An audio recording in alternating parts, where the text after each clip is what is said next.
Bonjour, mon nom est Hector Roy. Aujourd'hui, je vais vous parler de mon grand-père Ozias Roy, ainsi que mon arrière-grand-père François-Xavier Roy, qu'on appelait plutôt France. Vous voyez aussi le nom de mon père qui s'appelle Eda. Une excellente photo prise en 1895 de la famille François-Xavier Roy. On reconnaît François-Xavier à la moustache et son épouse métisse Dina Lafortune. Plus bas est mon grand-père Ozias. Mon grand-père est parti d'Embrun en 1904 pour se rendre à Sturgeon Falls, embarquer sur le bateau et traverser le lac Nipissing et se rendre à la baie des Chantiers à Monettville pour enfin se rendre à Noëlville. Dans ce temps-là, il n'y avait pas de chemin qui reliait Sturgeon Falls avec Noëlville, appelé Causeway dans le temps. Maintenant, voici la maison construite par France et Dina sur le chemin de Whistler Bay à Noëlville. Et maintenant, on en voit une vue aérienne qui date de 1954. Pour indiquer la date de la construction, on avait percé dans une planchette 1907 et on l'avait accroché au-dessus de la porte en avant. Voici la maison que mon grand-père a construite en 1908. Il se levait à 3 heures du matin pour aller défricher sa terre. Et ensuite, il allait réveiller son épouse à 6 heures du matin pour la traite des vaches. Une photo du mariage de Marie et de Ozias. La naissance de leur premier enfant, mon père et Roy. Une belle photo de François-Xavier en avant de sa maison. Une photo qui date de 1925. Mes grands-parents avec leurs 7 enfants. Remarquez que François-Xavier est avec eux autres.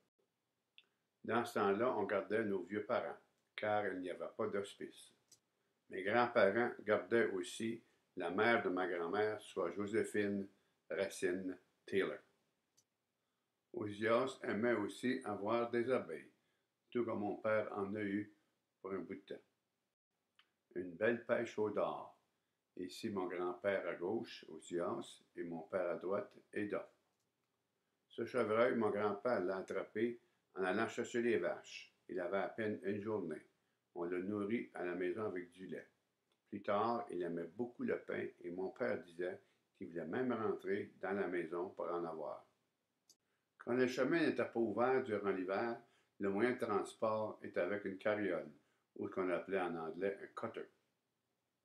On avait même entraîné une paire de bœufs. On voit que les garçons s'amusent avec. Mon grand-père avait beaucoup d'ambition. Il était bien organisé. On le voit ici avec son banc tissé. Son ambition était de devenir le plus gros fermier de Noëlville. Comme vous voyez, il avait bâti une double grange. Ça lui a permis, avec ses 7 enfants, d'avoir 72 vaches à lait. Des 72 vaches, il pouvait en avoir à peu près 40 à 50 qui étaient en traite. Il est donc devenu le plus gros fermier de Noëlville en 1935.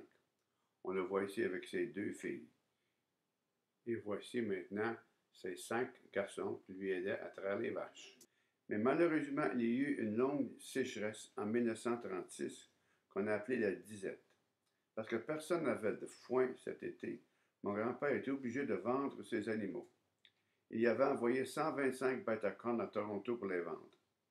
Quand il a reçu l'argent de la vente, il lui restait à peu près 100 $, c'est-à-dire moins de 1 $ de la tête.